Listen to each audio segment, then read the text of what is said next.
Hey friends, it's Theresa here and welcome back to my channel.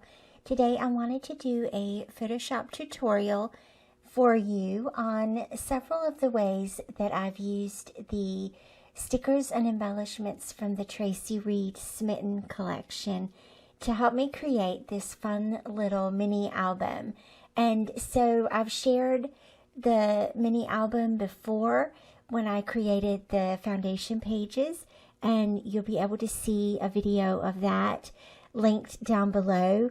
I'm also creating a flip through video where you can see the finished album, and of course I'll have that linked down below, and I'll have the beautiful Smitten collection linked below as well, so you can purchase that and create your own fun little Valentine's Day mini or any other kind of mini album that you might be interested in making.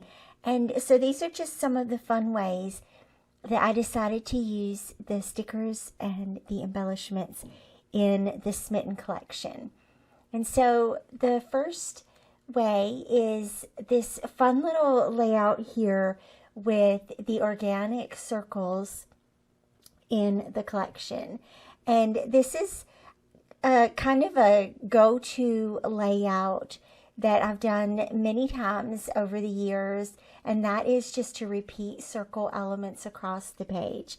A fun little shake-up for this particular layout is how I staggered the circles on the page just to create a little bit more energy. And so what I wanted to show you was how I used these circle bits to create a sort of template for the photos. And so first off, what you want to do is, of course, open your sticker element. And so I've done that here. And when you open it, you'll notice that, of course, it's been designed at a certain size. And this one was designed to be 1.3 inches by 1.18 or 1.2 inches. And so that's a general size guideline. You can go a little bit bigger with them in Photoshop, and that's what I did with mine. But I also stretched it a little bit. You can see I created a white border around just the hand-drawn elements, and then used that total size for the photos just to capture a few more of the details in those photos. And so I'm going to show you how I added this stroke. And so in your layers menu, go to FX and click on stroke. And what this will allow you to do is to add a border around it. And as you can see, the stroke actually kind of falls off of the page a little bit. So before we do that, let's add a layer underneath the element itself and make our canvas size a little bit bigger. And so let's just make it 2.5 by 2.5. There we go. And then you have a little bit of space to play around with a little bit. So go back to the layer that your embellishment is on and go back into the stroke window. And so you can see how I have this already preset from when I printed these originally. And so a couple of things in the stroke menu here. One is the size slider bar, and that will allow you to go bigger and bigger or smaller and smaller, and it just depends on what you're looking for. I did a stroke of 30 for this one. It seemed to pop a little bit, and it also still feels like a part of the embellishment itself. And then the position you want it to be outside, you can also do inside, and that will obstruct some of your art there. You can also do a center, but for the purposes of just a white border around your embellishments outside is great. The blend mode, we just select normal here, and then your opacity determines how much it shows up. The fill type we want is color. You can do gradient, right? So you could have it start at one end of the color wheel and go to the other end of the color wheel. You can also create a pattern with that function, but we don't need to do that right now. We're just doing plain white. And so then once you have that done, click OK. And that gives you the whole shape. And so a couple of things now. And I want to just say overall, anytime that I share Photoshop tutorials, I am well aware and want you to be aware that there are so many different ways to accomplish any particular task within Photoshop.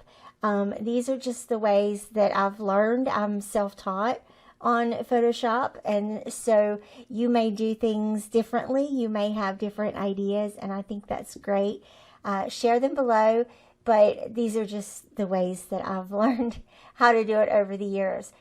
So with your photo, let's see. Let me bring up one of those photos and show you a little caveat with clipping your photos. Let me go back in here. Okay, this one is good. So I brought up the photo, and then I'm going to brighten, sharpen, and resize it a little bit. That's something I do to just about every photo that I scrapbook with and every photo that I publish online. I'm going to just do this at 3 inches by 3 inches, and just select what you want. Doesn't really matter. We're just doing this as an example. Then Control A and Control C, and let's overlay this, and I'll show you what it does automatically. Okay, so it gives us, it drops this in for us. I'm going to shrink it down a little bit.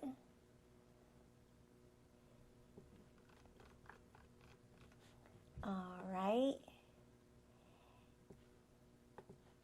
Click OK, and then create the clipping mask. That's while you're on that layer, right click and select create clipping mask. And what that does is it keeps the stroke still in effect. And I wanted the photos to be a little bit bigger, just the same shape. So I'll tell you what I did. Let me release that clipping mask and turn that off for right now. So take this and right click and hit duplicate layer. But on this one, we're just going to turn the stroke off. And so you click on it and click this little check mark here on this side, and that will turn that one off. And then stretch this a little bit. And we're just going to stretch it to fit inside the stroke. And then you can create your clipping mask over that. And now you have both your original embellishment with the stroke and your larger embellishment with the photo clipped to it. And that's basically how I did this layout. And notice how I just wanted to add that one of the reasons why I staggered these circles was because then I had this little space here at the top and again here at the bottom for some of the embellishments. And then I also filled in a little bit of these spaces here with some of the little dots and heart stamps. So that was a fun little page, and one way that you can work with these embellishments. And then let me show you how I did these cute little stamps. And so there's several ways that you can do this. So let me show you the first way. It's really simple. And so first off, I opened up the stamp and was pretty happy with the size that it was. But then I went into the rectangle tool and just created my own rectangle. And so you go over here on the left-hand side of your screen is the rectangle tool. And we're going to fill this. You can use any color you want. And we do not want a stroke on this one. So let's click the little white rectangle with the red line through it. And that way we won't have a stroke on this.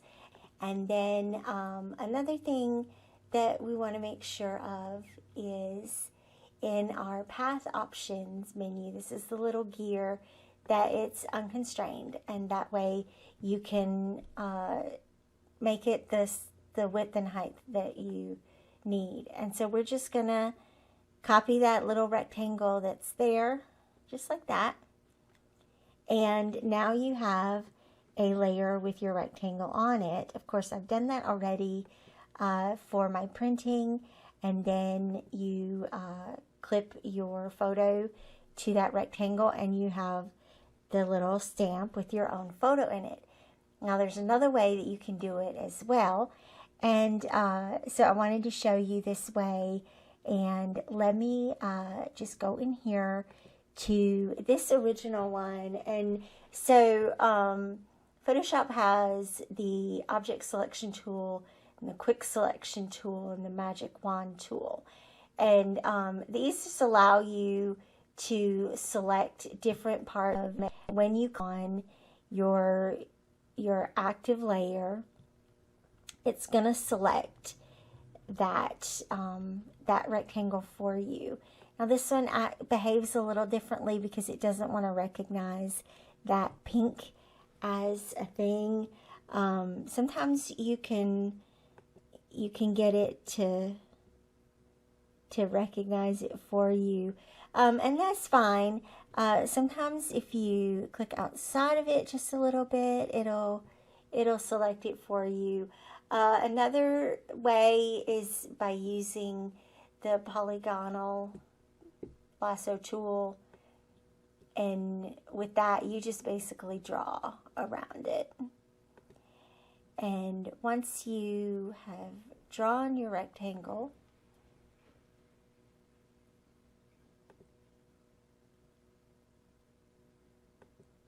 then it'll give you the ants marching, and you can right click in the shape you just drew and select layer via copy, and then you can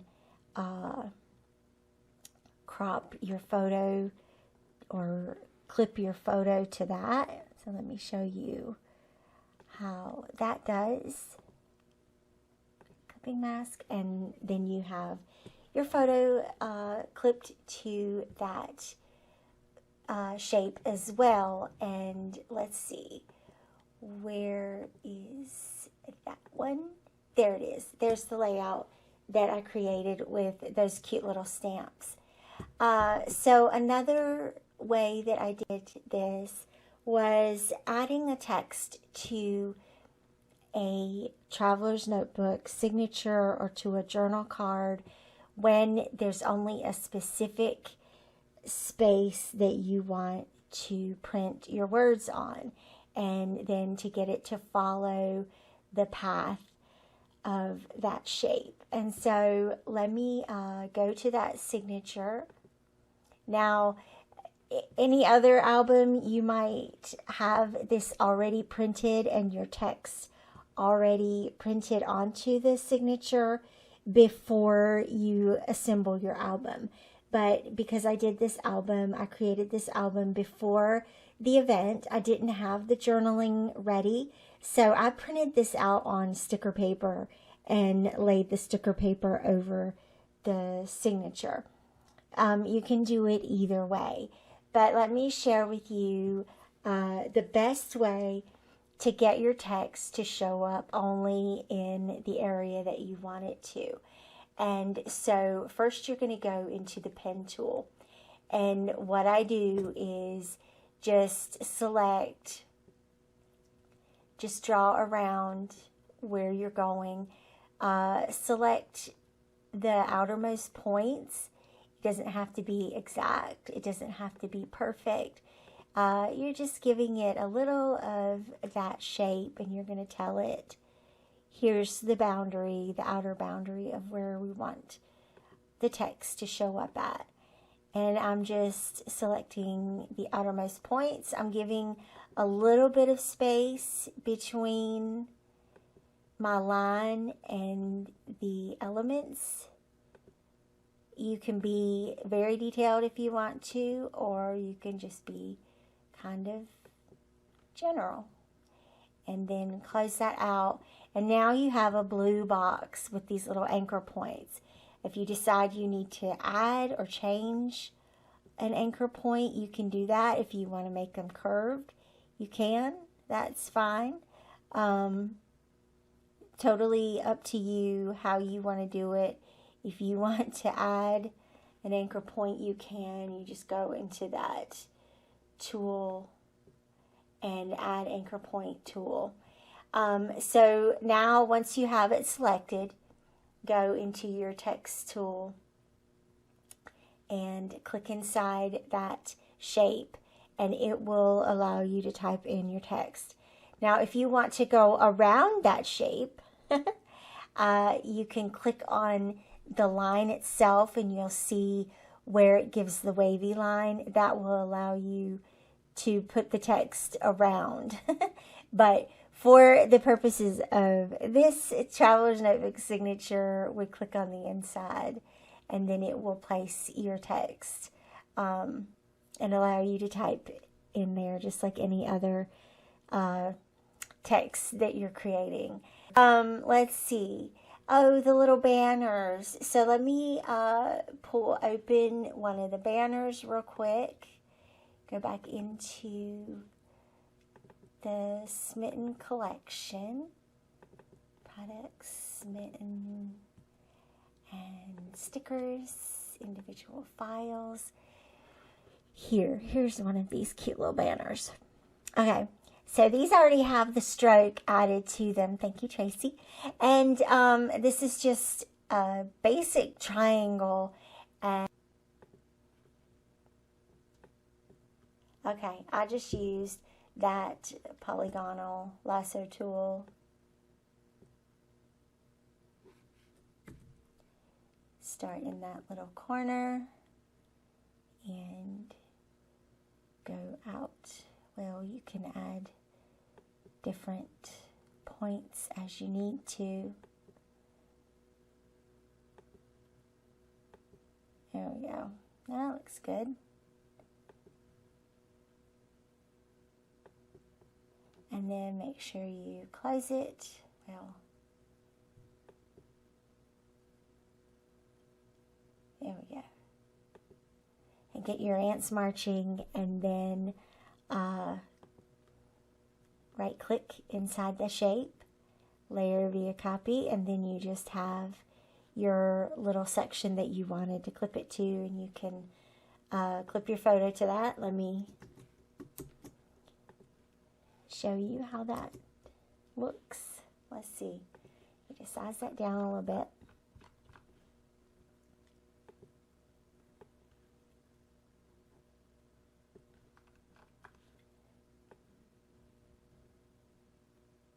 There we go. And then right click on the image and create your clipping mask, and then you've got your own little banner there with your photos. All right, I hope this has been informative for you. If you have any questions, let me know down below. I would love to hear from you. Love to chat with you about Photoshop and different techniques for using stickers in your own layouts and mini albums. Of course, be sure to check out the blog post that goes along with this video on the Traci Reed blog. And thank you again so much for watching.